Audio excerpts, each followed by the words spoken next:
Бәріне сәлем достар, қалдарыңыз қалай? Сіздермен бірге мен Инка, және бүгінгі видеода мен сіздермен әр адамға пайдалы керемет әдістермен бөліскім келеді.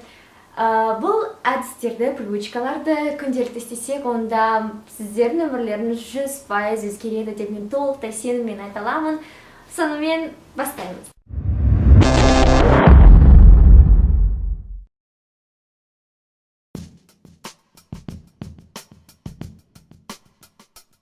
Сонымен бірінші әдетіміз ол таңертең ерте тұру. Бұл әдісті қолданып жүргенім көп болған жоқ, бірақ бұның қаншалықты пайдалы екенін мен өзім қазір сезіп жатырмын.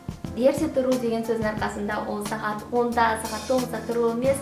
Егер сіздердің мүмкіндіктеріңіз болып жатса, онда негізі адамның демалатын уақыты, мидың демалатын уақыты ол 10 мен түнгі 10 мен 12 сағаттың аралығында. Егер осы уақытта сіздер демалсаңыздар, онда ол айтады негізі миға өте көп пайдасын береді дейді осы кезде. Сонымен егер сіздер онда ұйықтасаңыздар, онда сіздер таңғы 5-те тұрасыздар. Сағат 5-те тұру кейбіреулеріңізге өкінішті болады. Себебі кім тұрады сағат 5-те, кім жүреді, кім сабақ оқиды мысалы. Егер сіздерде қазір сабақ басталды, сабақтарыңыз 8-те басталса, онда 5-тен енді 7-ге дейін, немесе 6:30-ға дейін сіздер бір сүйікті істеріңізбен айналысасыздар, кітап оқи аласыздар, немесе білмеймін, керекті нәрселерімізбен, әртүрлі кинолар емес, бұл жақта таңертең тұрғанда адамның миы жақсы істеп тұрған кезде барынша керек нәрселермен айналысып алғандарыңыз жөн. Мысалы таңғы 5-те немесе таңғы 6-да бәрі ұйықтап жатқан кезде сіздер жұмыс істесеңіздер, ешкім сіздерге кедергі жасамайды. Бұл кезде сіздің барлық жұмыстарыңыз, айтайын, еңбекті максимальным барынша жақсы өтеді. Екінші пайдалы әдетке мен жоспарлауды жатқызамын. Жоспарланған кезде сіздер өздеріңіздің күндеріңізді барлығын көріп жатасыздар. Не болып жатыр, мен не істеймін, қайда барамын. Жоспарлаған кезде сіздердің армандарыңызбен байланысты жоспарларыңыз болу керек. Мысалы, бір анекдот бар. Бір кісі үйінің шатырына мінгісі келеді. Сол кезде ол бір сатын алып енді көтеріліп бара жатады. Сол кезде ең басында ең биік шыңына жеткен кезде, үйінің шатырына жеткен кезде ол аңғарады, ол оның үйі емес, ол басқа үй. Сондықтан да жоспарлаған кезде ол бірінші кезекте сіздердің арманыңызға апаратын жоспарлар болу керек. Тағы да бір осыған жоспарлауға қосатынын ең басында ең қиын істі таңертең істеп тастаңыздар. Себебі адамның өмірі былай айтқанда сотырудың зарядкасы сияқты 100% болады таңертең тұрған кезде. Кешке мысалы бір нәрсе істеген кезде ол 10% болады, адам шаршайды, еш нәрсе істемейді, содан кейін ол қалып қояды. Үшінші пайдалы әдет ол кітап оқу. Мысалы, мен қазір көркем әдебиет кітаптарымен қанмен терді оқып жатырмын. Әбдіжамал Нұрпейісов кітаптың көптеген жылдар бойы армандаған. Екінші, мен өзін жетілдіретін кітаптарға в этом году Райанның кітабын алып жатырмын. Бұл үздік әлемдік бестселлер кітаптарына кіреді бұл кітап. Және өзімнің мамандығым бойынша мысалы қазір Майкл Джексонның монолог, оның походка кітабын оқып жатырмын. Күніне мысалы 16 сағаттың ішінде, егер күніне 20 минут кітап оқуға арнайтын болсаңыздар, онда бұл өте керемет нәрселер. Себебі бұнда мысалы мына кітапта адам бір өзінің ойын, философиялық ойын, өзінің көзқарастарын бүкіл кітапқа өзін сіңіреді. Сондықтан сіздер бар болғаны осы кітапты оқисыздар, сол адамның ойын аласыздар. Сіздер әртүрлі пікірлерді естіген сайын сіздердің өздеріңізде ой саналарың түйісе береді. Күніне 20 минут таңертең мен сіздерге айтар едім, мысалы осындай адамды өзін өзі жетілдіретін кітаптар жақсы. Себебі мынаны істе деп керемет саған мотивация берген немесе күні бойы энергиямен толы болып күнде былай жүргенде сенің күнің керемет өтеді. Сол күні бүкіл жоспарларын, бүкіл істеген мақсаттардың барлығы жемісті болады. Төртінші орында мен арманмен айналысу деп қойдым. Әр адамда бізде өзіміздің мақсаттарымыз бар, армандарымыз бар. Әр адам өзінің армандарына қол жеткізу келеді. Себебі өмірдің мәні сондай. Армансыз күнім болмайды деген бұл сөз маған өте ұнайды. Күнде біз армандаймыз. Әр күн сайын егер сіздер өздеріңіздің армандарыңызбен жұмыс істесеңіздер, күніне 1 сағат. Мысалы, сіздер тағы да жаңағыдай журналистер болуыңыз келсе, немесе ақын болуыңыз келсе, ғылым болуыңыз келсе, онда сол нәрсені өзімен күнде айналысыңыздар. Журналист болу үшін мысалы не істейді? Күніне 1 сағат бір кітаптарды оқу керек. Үздік әлемдік журналистердің сұхбаттарын оқу керек, олардың мақалаларын оқу керек, сол сияқты.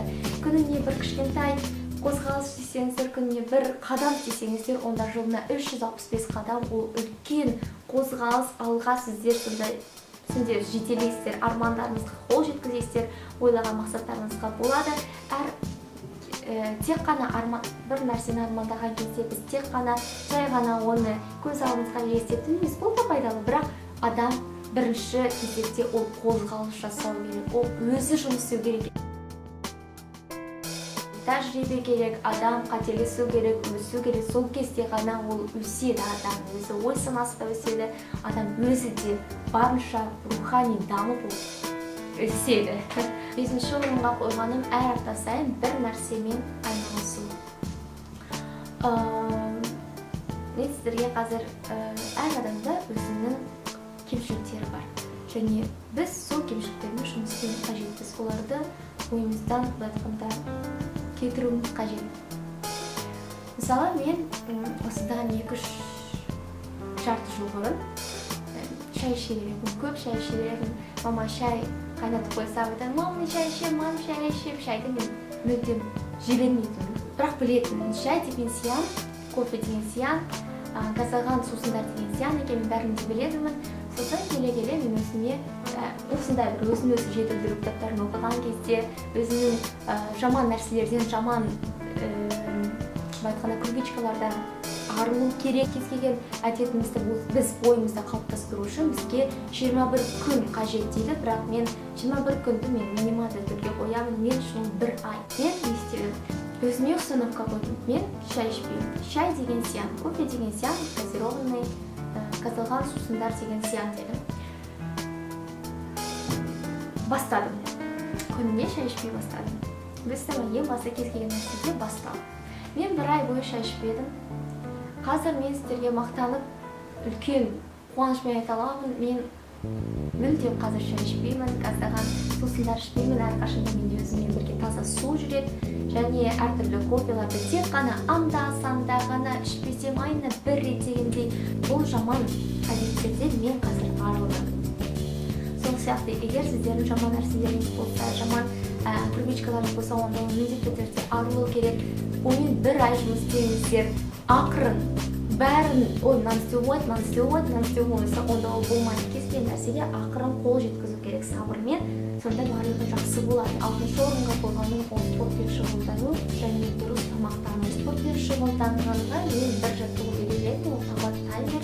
Мен бұны алдында да өзімнің видеоларда айтқан болатынмын. Мен осы табат таймерін сілтемесін астына жіберемін.